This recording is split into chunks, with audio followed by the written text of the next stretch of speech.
What is this video?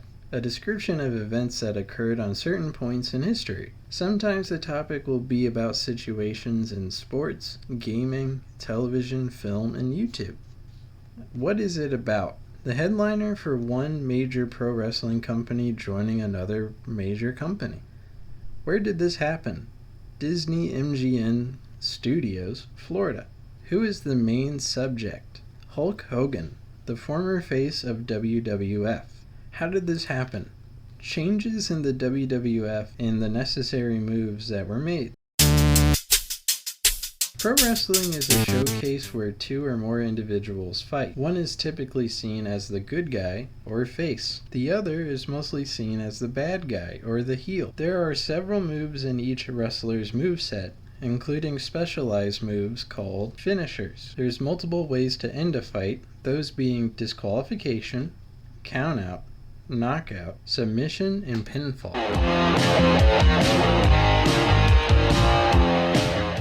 Vincent J. McMahon owned the Worldwide Wrestling Federation, with their headliners being Bruno Sammartino and Pedro Morales. Vincent J.'s son, Vincent K. McMahon, succeeded him in ownership after his father's passing and removed a W from the logo. Vince K. McMahon would commentate the matches that he produced, along with interviews every once in a while.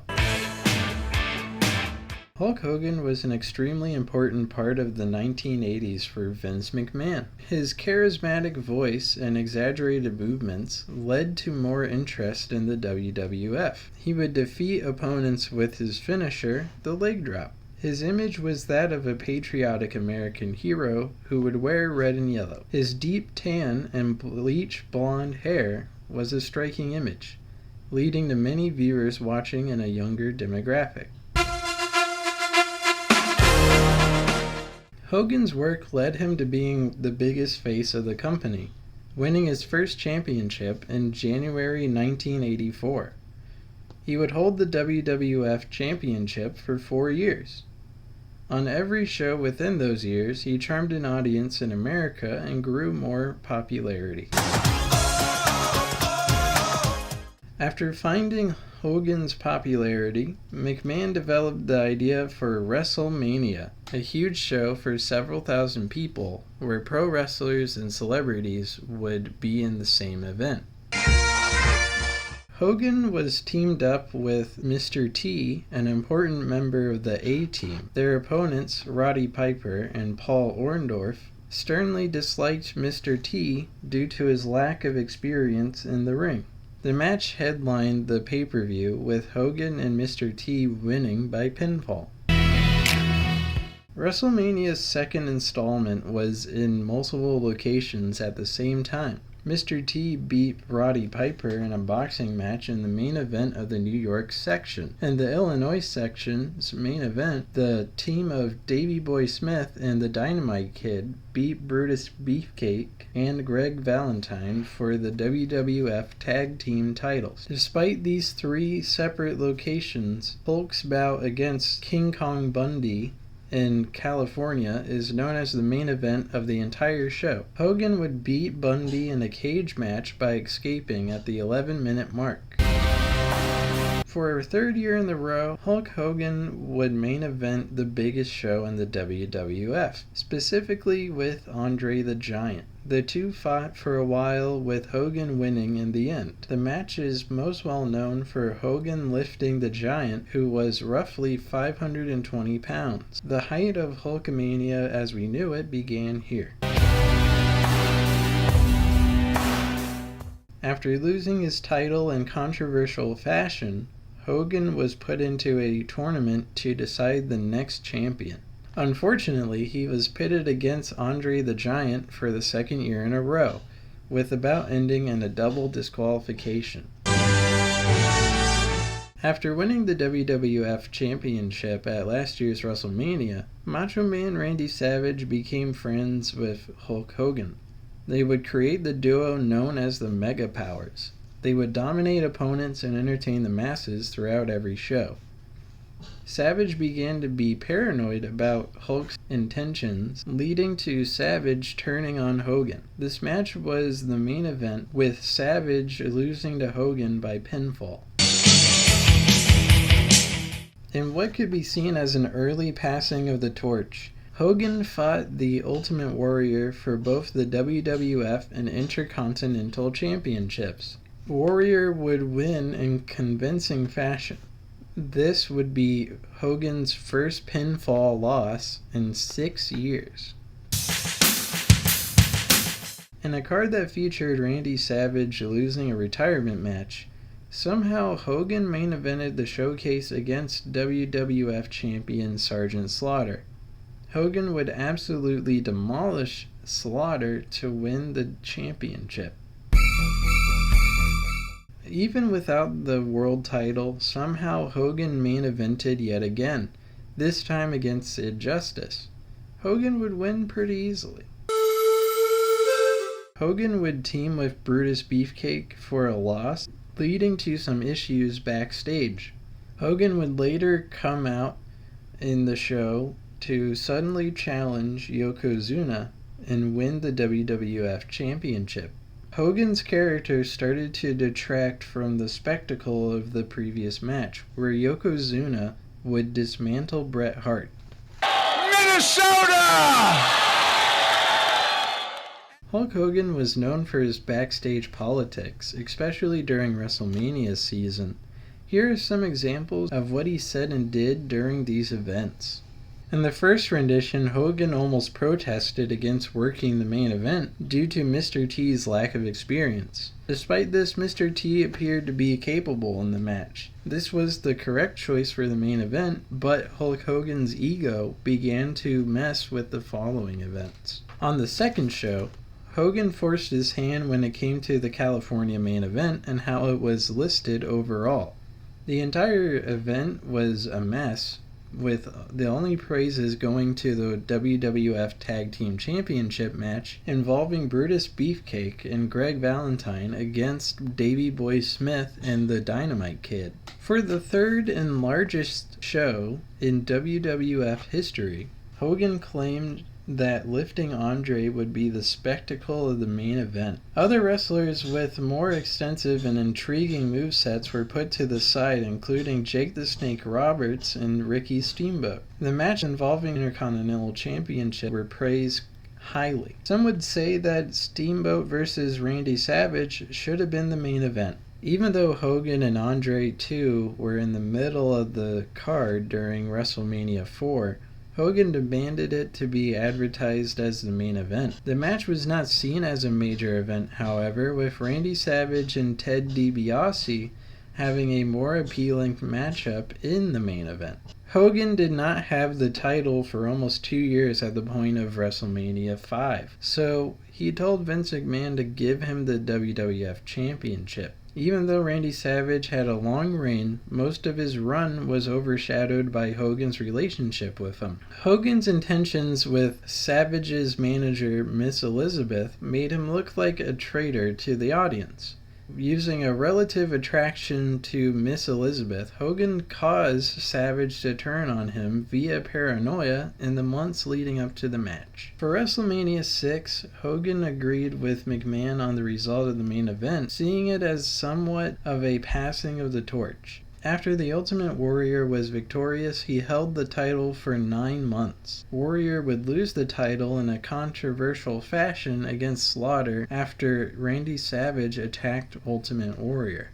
Despite Randy Savage losing a retirement match in what should have been the leading match of WrestleMania 7, Hogan put himself last in the win against Slaughter. Hogan was painted as an all-American hero of the WWF, the only option to defeat Iraqi sympathizer Sergeant Slaughter.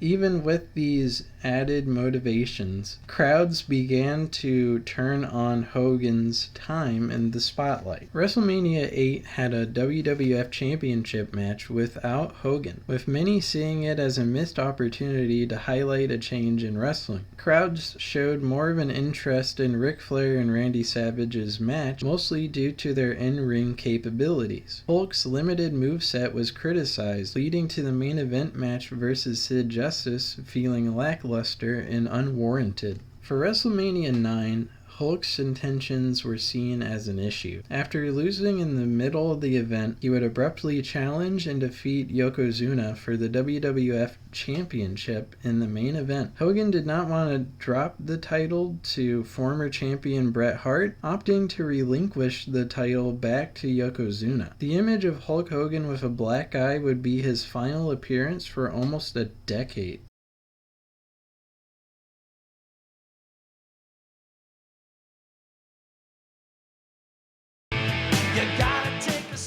In the 1980s, the key audience was young children.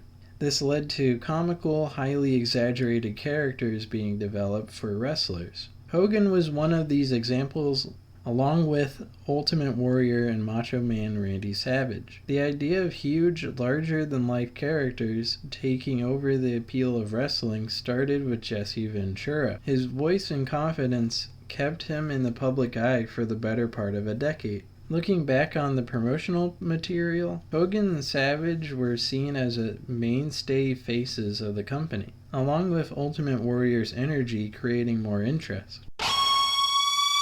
As the 1990s began, many of the smaller guys on the roster began to be appreciated more. Bret Hart, Shawn Michaels, Mr. Perfect, and Rick Rude started being supported and relied on more as Hogan was written into smaller feuds down the card. The more in-ring experts became liked, the more people noticed that Hogan's moveset was heavily limited. The extremely charismatic and enormous characters of the 1980s started to lose interest.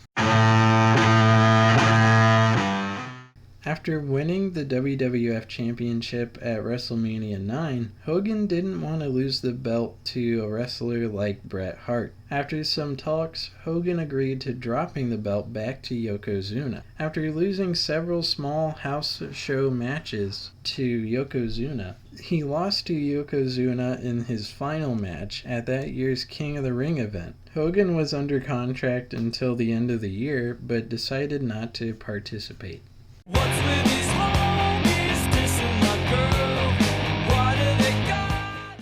After some failures in acting, Hogan began to talk with the WWF's largest competitor. World Championship Wrestling, or WCW, began to discuss with Hogan to get him back into pro wrestling. It was about a year from when he last wrestled, but his popularity was still quite large. WCW saw the opportunity to bring together Ric Flair, Sting, Vader, and Hogan to develop an impressive title picture. Hogan had 4 limitations. He had to win the WCW title in his first match. He wanted his friends to join the payroll as well. He was able to win and lose to whoever he seemed fit, and his character had to closely resemble that of his WWF character. After several meetings between Hogan and WCW for months in early 1994, Hogan agreed to a proposed contract. The amount of stipulations and extras for Hogan made his contract all but guaranteed. To showcase the signing, WCW arranged the development of a live show hosted in Hogan's home of Coastal Florida. WCW announced their requirement of Hulk Hogan inside the walls of Disney MGM Studios. The strategy of announcing it at somewhere like Disney MGM was to entice the viewership of a child audience.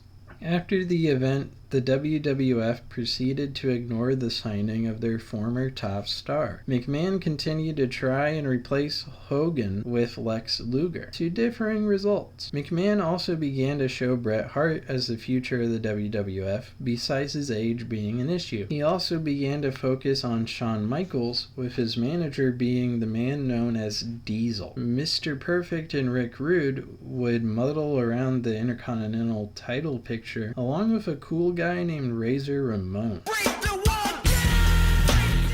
Hogan wrestled for World Championship Wrestling, or WCW, for just over 6 years. He started there at the age of 40 and left before his 47th birthday. Most of Hogan's feuds were in the main title picture, attaining 6 title reigns in this span. He was seen as the same good American colorful character as he was in the WWF. The cartoony appeal of his character led to WCW creating more child-friendly foes for the man in red and yellow. After the creation of foes like Vader and the Dungeon of Doom, Hogan would be a good guy until mid-1996. Some mysterious free agents, Scott Hall and Kevin Nash, would become involved in a 3-on-3 tag team match. Featuring the opponents of Randy Savage, Lex Luger, and Sting. No one knew who the third man siding with the free agents would be.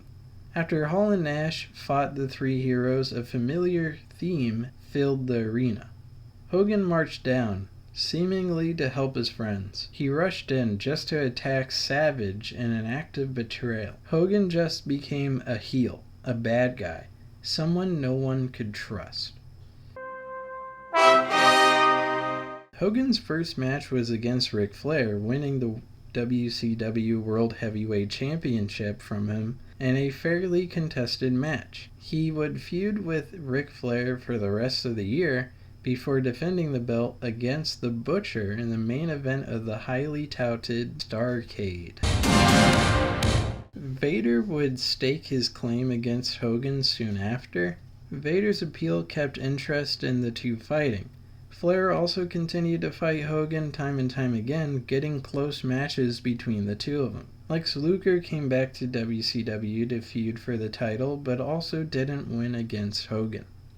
The Dungeon of Doom, one of the most cartoony groups in wrestling, would face Hogan constantly throughout the year. The Giant was a member of the group and was highly praised when fighting Hogan. After 469 days, Hogan would lose the WCW World Heavyweight Championship to the Giant at Halloween Havoc. The Giant would vacate the title soon after, causing a new World War III match for the WCW World Heavyweight Championship. Randy Savage would win this match, feuding with Ric Flair for the title for a while. Flair would win off of Savage, but would later drop the WCW title back to the Giant, only for the Giant to lose to Hogan at Hog Wild. By the end of the summer, Hogan had found himself as a heel. He would group together with the former Diesel and Razor Ramon, now known as Kevin Nash and Scott Hall respectively, to make the New World Order, or NWO. For the rest of the year, Hogan would defend the title against Lex Luger and Sting. The change in attitude from the Hulkster created a whole new audience. Hogan wore all black, growing in and dyeing his beard the colors of the NWO. Wrestling began to develop an edge, creating dozens of new characters. Hogan continued to hold the world title, with the NWO helping him win every other match. He continued to feud with a darker version of Sting, his old foe Randy Savage, and his former enemy Roddy Piper. He would lose the WCW World Heavyweight Championship to Lex Luger, only to win it back 5 days later. He held the WCW title in a new reign for just under 4 months, losing to Sting at Starrcade. The NWO began to have cracks in it, with Scott Hall's unreliability causing some issues. Hogan's self-confidence continued to show, leading to him creating the NWO Hollywood side of the group. Kevin Nash disapproved of this, creating the NWO Wolfpack side of the group. Hogan lost to Sting in a rematch for the vacant WCW World Heavyweight Championship. Randy Savage won the title off of Sting just to lose to Hogan the next day. Goldberg started to become an immovable object, leading to a feud with Hogan for the WCW World Heavyweight Championship. Goldberg would demolish Hogan on Nitro, WCW's flagship TV show. Hogan would be trapped in a celebrity sphere, fighting with Dennis Rodman against Karl Malone and Diamond Dallas Page.